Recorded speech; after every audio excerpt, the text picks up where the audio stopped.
Rombongan kecil itu terus menyusuri bukit itu. Lata Manjari memilih berkuda. Dia tak ingin menarik perhatian orang banyak kalau harus ditandu. Dengan berkuda akan lebih leluasa dan mempercepat perjalanan ke kota raja. Ketika rombongan itu meninggalkan bukit penampihan di salah satu bukit Gunung Wilis, nampak seorang pemuda berpakaian layaknya pembesar Majapahit.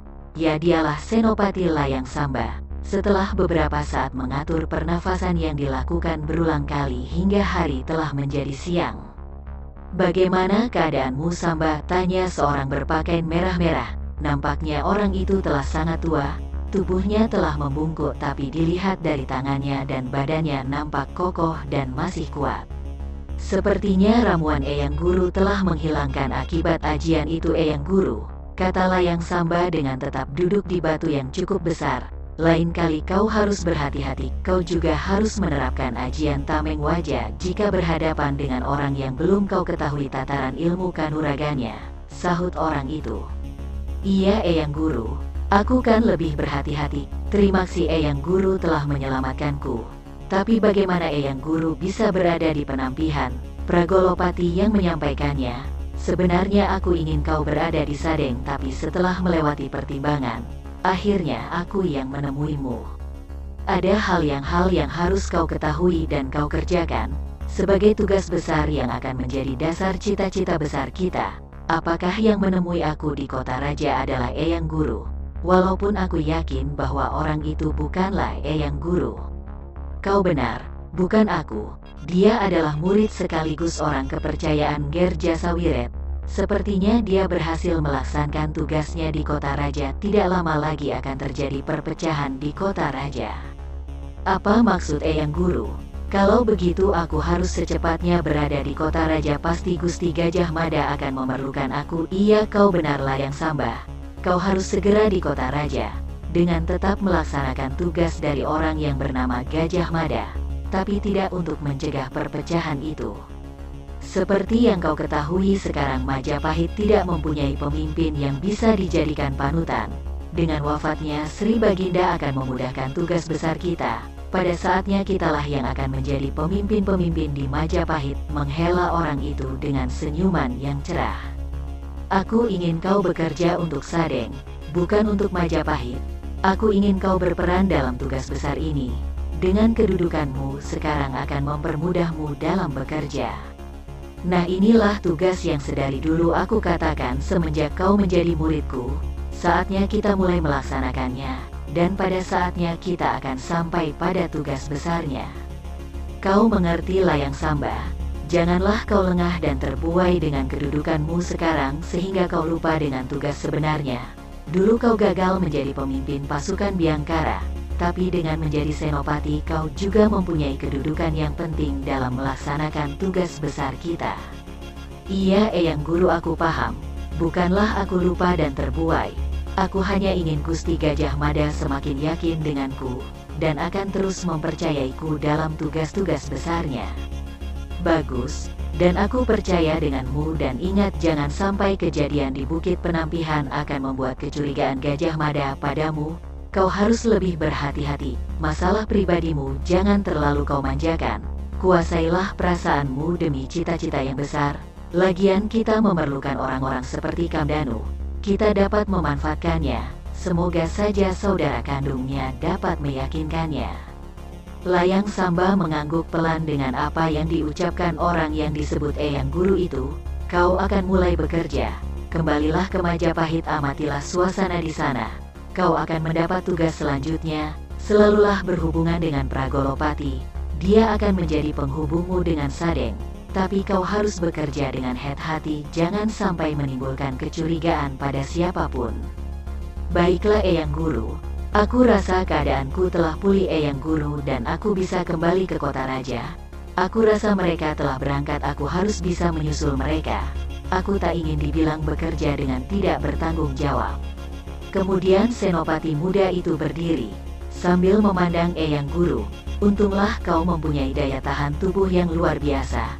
Kalau saja orang lain mungkin tak akan selamat. Kalaupun selamat maka butuh waktu berbulan-bulan untuk pulih. Itu pun akan meninggalkan cacat. Nah, pergunakanlah segala yang kau punya untuk meraih cita-cita kita. Sekarang pergilah, aku pun akan kembali ke Sadeng." "Baik Eyang Guru, sekali lagi aku mengucapkan terima kasih yang tak terkira. Aku pamit Eyang Guru. Doa dan restu Eyang Guru selalu kuharapkan," kata Layang Samba kemudian bersimpuh di hatpen orang bongkok itu. Orang tua itu menganggukkan kepalanya kemudian melihat tubuh Layang Samba berbalik dan perlahan-lahan menuruni bukit itu. "Anak muda yang luar biasa. Tak salah aku menjadikannya murid. Semoga apa yang kami cita-citakan akan terwujud," membatin orang tua bongkok itu. Tak lama kemudian tubuhnya berkelebat ringan berseberangan dengan arah Layang Samba. Langit telah menjadi benderang. Bahkan matahari telah melewati puncaknya. Suara derap kuda dengan tidak terlalu cepat semakin meninggalkan kawasan Gunung Wilis, yang tampak hanya puncaknya ditutupi kabut gunung itu. Pranayam segera memberhentikan kudanya ketika dia melihat seorang pemuda dengan tegap duduk di atas kudanya menghalangi perjalanan. "Tuan Layang Samba," seru Pranayam.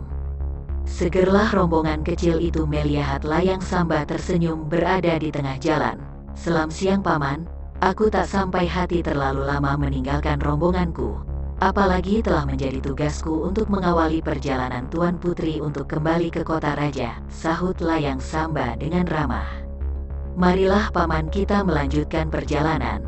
Semoga besok sebelum matahari tenggelam kita telah sampai di kota raja. Aku rasa Paman dan rombongan telah beristirahat dan menyegarkan kuda-kuda," lanjut Layang Samba. Kemudian dengan isyarat tangannya untuk melanjutkan perjalanan.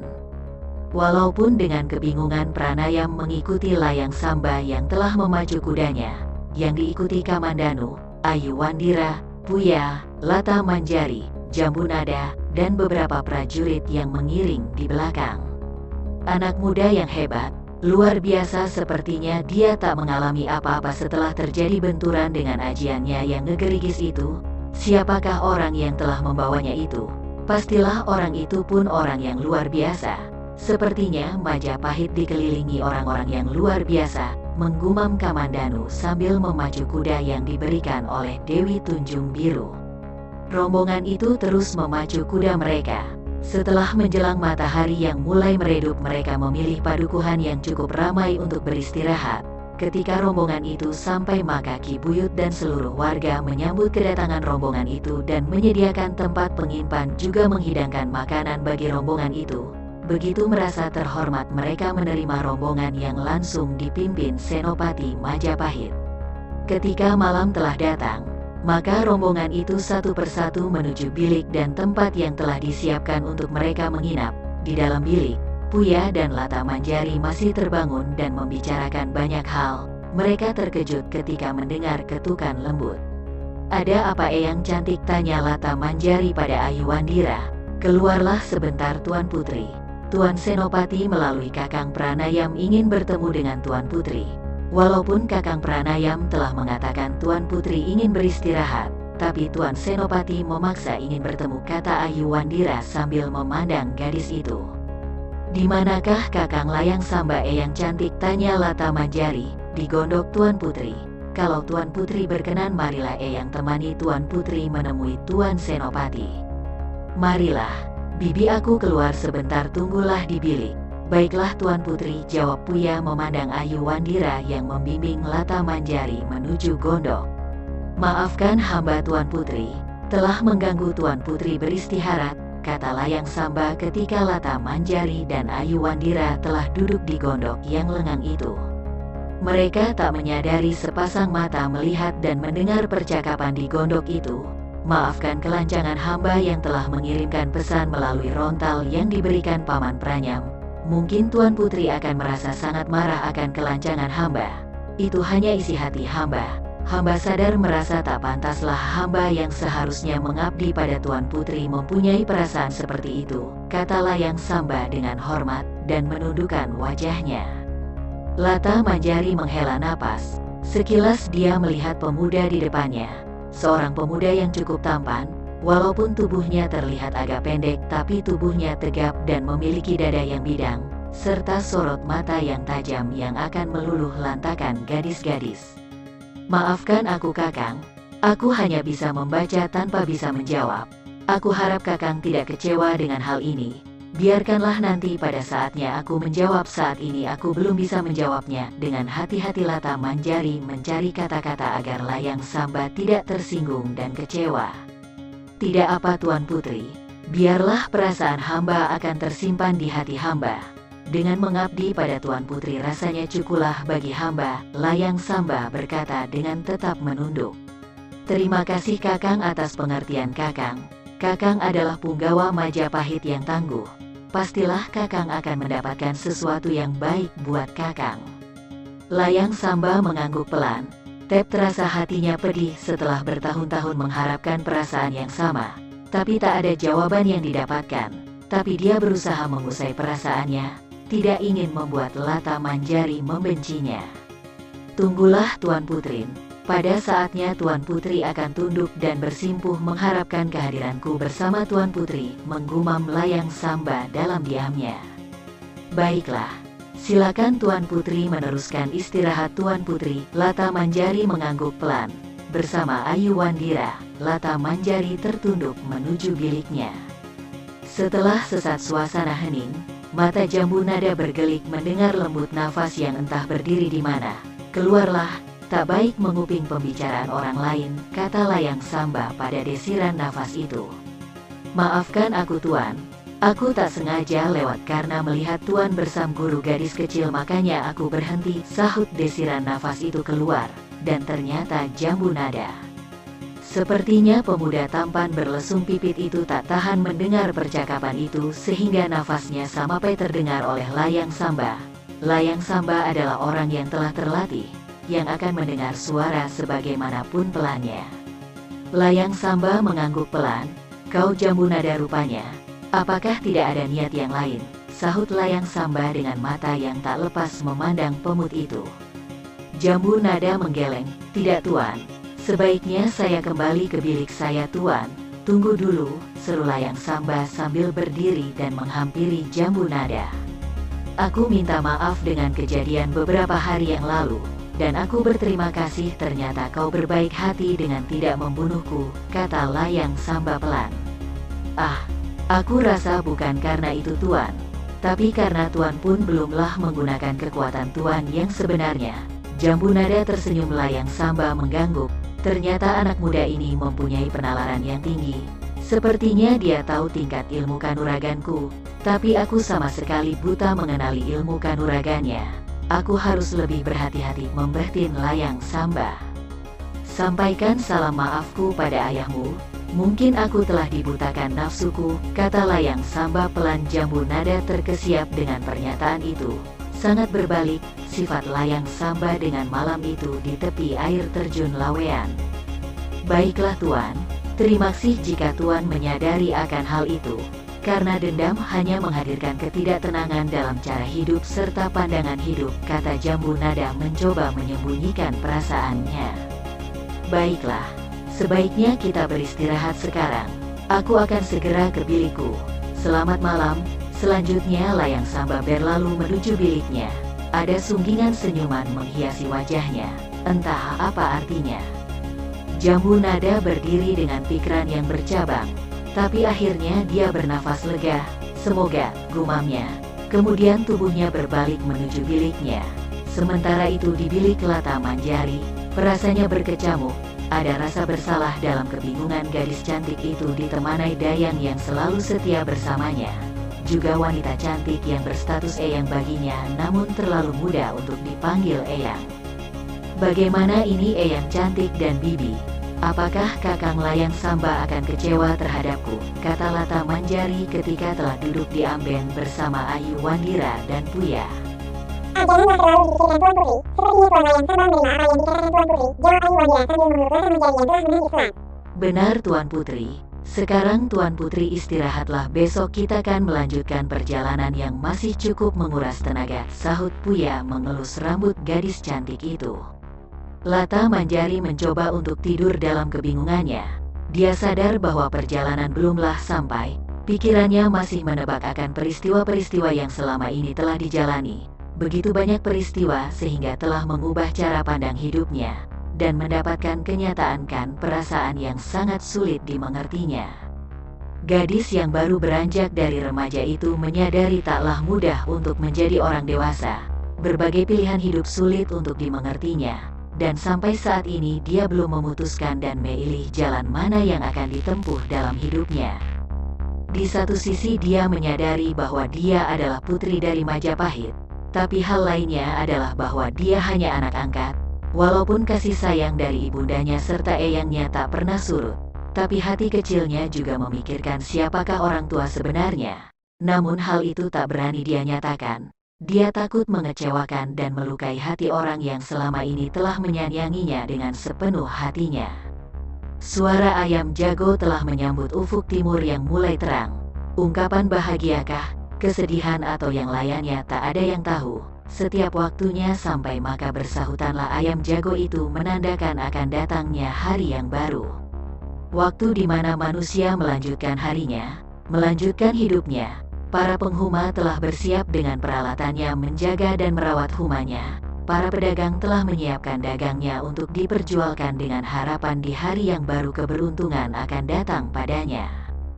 Dan begitu juga dengan para pembesar Majapahit, mereka segera disibukkan dengan tugas-tugas kenegaraan. Mahapati Arya Tadah baru saja mendengarkan laporan prajurit yang menghadapnya. Setelah mengangguk pelan, orang tua itu memerintahkan prajurit di kepatihan itu untuk menemui Patih Gajah Mada, agar menghadapnya di kepatihan. Selang beberapa lama, nampak Gajah Mada memasuki regol kepatihan dan tanpa kesulitan dari para pengawal, lelaki bertubuh kekar itu langsung menaiki pendopo kepatihan. "Ampun Gusti, hamba menghadap Gusti," kata Gajah Mada beringsut bungkuk hormat. "Silakan duduk Gajah Mada. Bagaimana dengan penjemputan Cucunda Lata Manjari? Apakah mereka telah sampai?" tanya lelaki tua yang nampak berjiwa tenang itu. Sorot matanya nampak berwibawa, dan bila berkata akan berhati-hati, sosok orang tua yang menjadi panutan di Majapahit. "Ampun Gusti, sampai saat ini belum ada kabar Gusti. Namun tadi malam hamba sudah mengutus beberapa prajurit untuk mencari berita atas keterlambatan mereka," jawab Gajah Mada hormat. Mahapati Arya Tadah mengangguk pelan. "Bagus Mada. Semoga tidak ada masalah dalam perjalanan mereka." "Semoga Gusti." "Mada, tadi pagi aku menerima laporan di kota raja hadir orang yang berjubah hitam yang cukup mencurigakan. Dengan keadaan kota raja yang belum menentu seperti ini sangat dikhawatirkan ada orang-orang yang memancing di air keruh. Karena itu sebaiknya kau tetap berada di kota raja. Untuk urusan Kediri kau wakilkan saja dulu pada orang yang menjadi kepercayaanmu." Dengan pelan Mahapati yang menjabat setelah Ramapati, "Dia Halayuda." "Hamba Gusti, sebenarnya hamba telah meminta Adira Kembar untuk mewakilkan hamba di Kepatihan Kediri," kembali Arya Tadah mengangguk pelan. "Bekerjasamalah dengan pasukan Bayangkara, dan cari keterangan siapa orang itu dan apa hubungannya berada di kota raja. Dan ingat, tidak sampai satu purnama lagi kedua putri Kedaton akan melangsungkan pernikahan. Karena itu kita perlu mempersiapkan segalanya, terlebih keamanan baik di istana maupun di luar istana. Dan aku percayakan hal ini padamu Mada. Nah, sebagai perintah dariku bawalah lencana ini."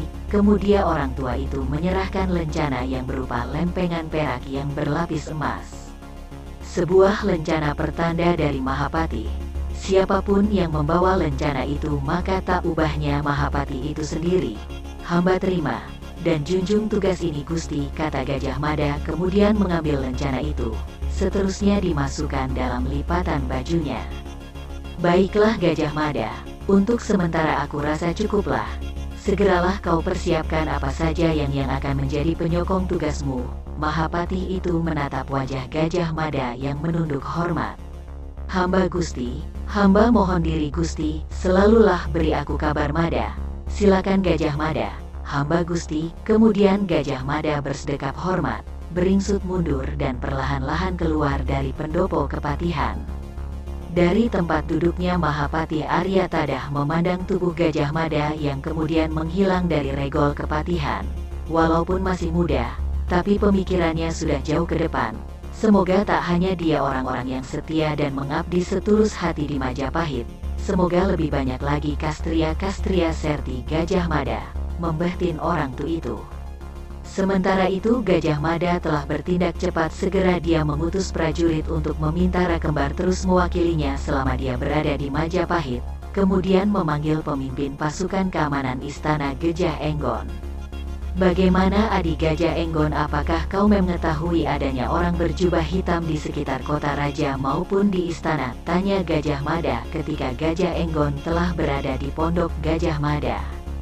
"Beberapa dari Sandi Biangkara telah mengetahuinya Kakang Mada, namun aku masih ingin terus mereka menyelidikinya siapa sebenarnya orang ini, dan kejadian di malam hari beberapa hari yang lalu semakin membuat kami curiga. Sepertinya dia ada hubungan dengan salah satu senopati," kata Gajah Enggon memulai pembicaraannya. Walaupun hubungan dalam keprajuritan Gajah Mada telah jauh lebih tinggi dari Gajah Enggon, tapi karena keakraban mereka selama di Biangkara tidak membatasi mereka, sehingga mereka nampak akrab baik dari panggilan maupun hal lainnya. "Hubungan dengan salah satu senopati, siapa dan seperti apa kejadiannya itu adik?" Gajah Mada nampak mengerutkan keningnya. "Dia adalah Tuan Senopati Layang Samba," jawab Gajah Enggon. "Apa kau yakin adik?" kembali Gajah Mada berkerut sekan tidak percaya. "Aku mengerti dengan apa yang Kakang rasakan. Mungkin Kakang mengira aku masih sakit hati dengan kekalahan aku beradu tanding dengan Tuan Senopati Layang Samba yang masih muda. Namun tidak demikian Kakang. Aku bekerja dengan menurut tata aturan dan harus bisa memisahkan masalah pribadi dengan masalah kenegaraan." Gajah Mada mengangguk pelan. Dia tahu Gajah Enggon adalah orang yang bekerja dengan sepenuh hati. Dia mengenal siapa Gajah Enggon. Sahabat sekaligus orang kepercayaannya itu akan mengatakan hitam kalau memang hitam, atau putih jika memang demikian. "Nah, seperti yang aku katakan, nampak pertemuan mereka tidak dengan sengaja, namun orang-orangku berpendapat bahwa mereka mempunyai hubungan, walaupun belum ada kejelasan hubungan mereka. Dan dari gerak-geriknya orang itu mempunyai ilmu kanuragan yang sangat tinggi. Itu dilihat dari gerakan dan ilmu meringan tubuhnya yang nampak sempurna." Gajah Enggon melanjutkan keterangannya. "Baiklah, awasi terus akan kehadiran orang itu. Berhati-hati, tempatkan orang-orangmu yang cukup mampu dan mempunyai ilmu kanuragan yang paling tidak berada jauh di bawahnya. Sedangkan urusan Senopati Layang Samba biarlah aku yang mengurusnya. Walaupun sebenarnya anak muda itu adalah orang yang mungkin bisa mengimbangi atau melebihi orang itu, namun aku harus melihat apa hubungan mereka," kata Gajah Mada. "Nah, inilah yang sulit Kakang. Aku kesulitan mencari orang-orangku yang mampu untuk mengimbangi. Jangankan mengimbanginya, berada dekat pun tidak. Dua orang-orang yang melihatnya waktu itu mati terbunuh. Untunglah sebelum meninggal salah satunya dapat memberikan laporan." Dengan tegas Gajah Enggon memberikan laporannya. "Dan saat ini aku hentikan dulu orang-orangku untuk melihat dan mengawasinya. Orang itu seperti mempunyai banyak mata.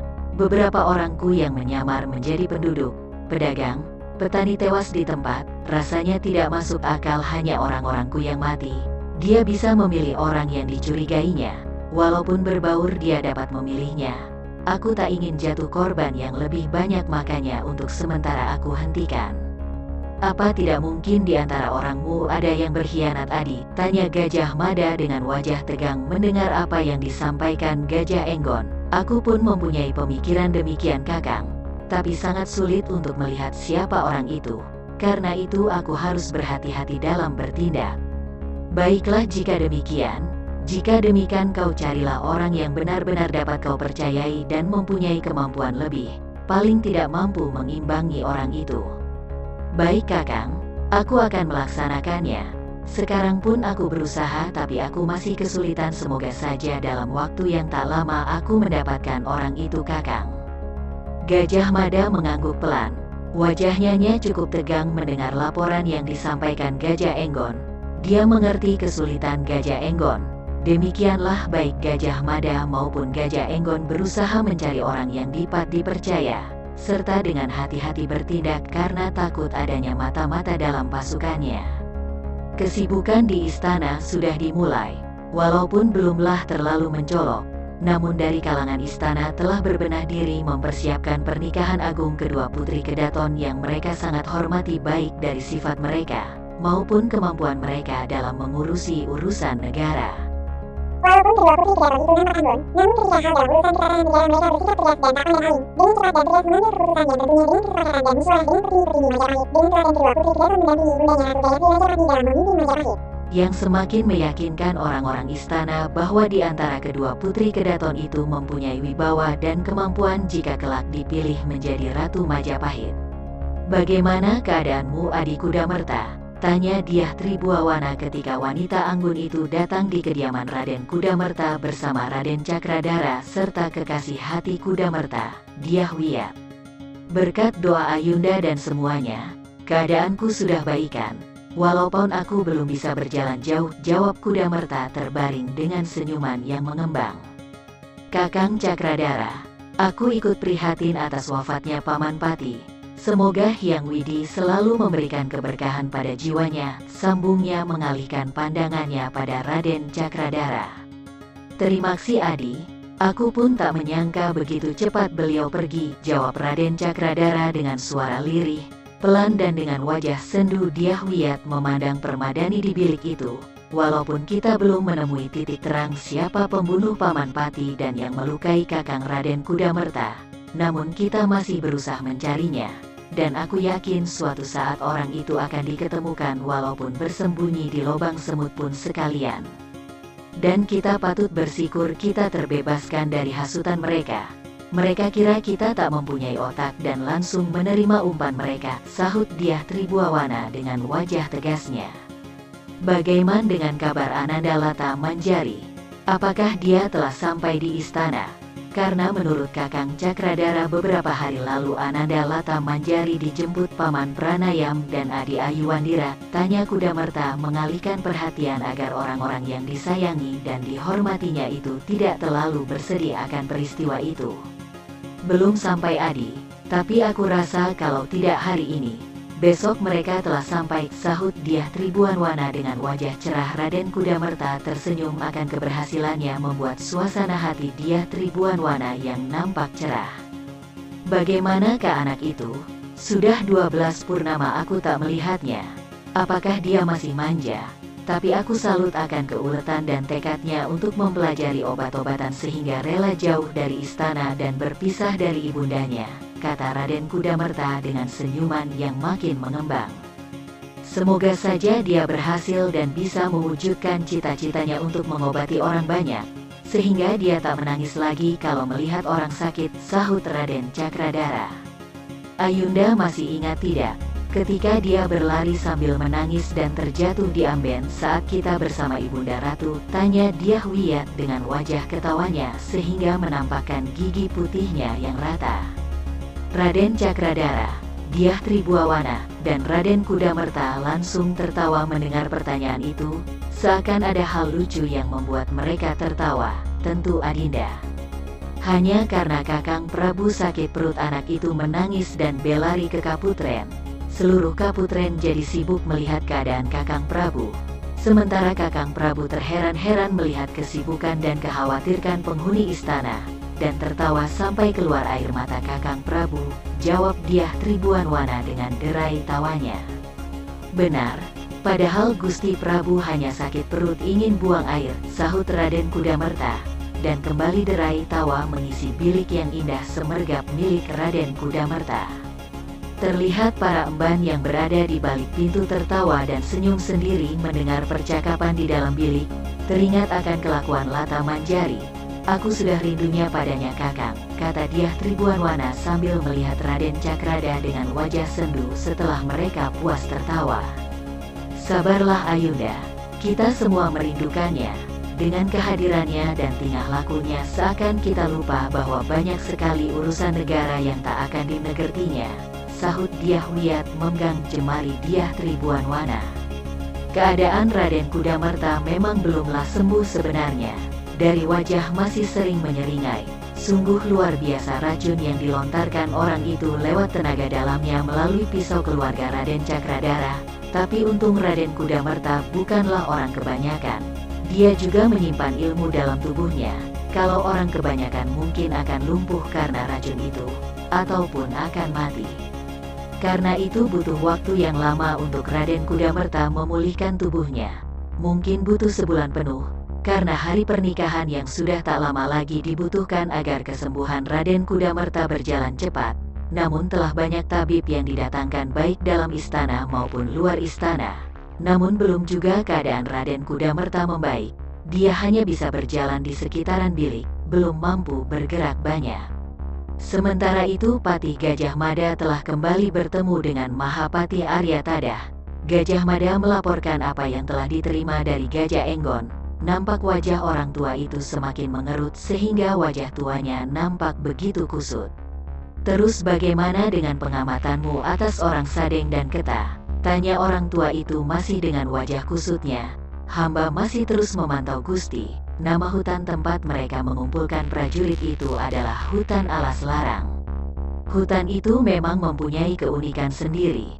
Perlu waktu 3 hari bagi telik sandi hamba untuk dapat memecahkan keunikan hutan itu. Dan di sana banyak tumbuhan-tumbuhan yang mengandung racun, jadi perlu kecermatan untuk dapat memasuki dan keluar dari hutan itu.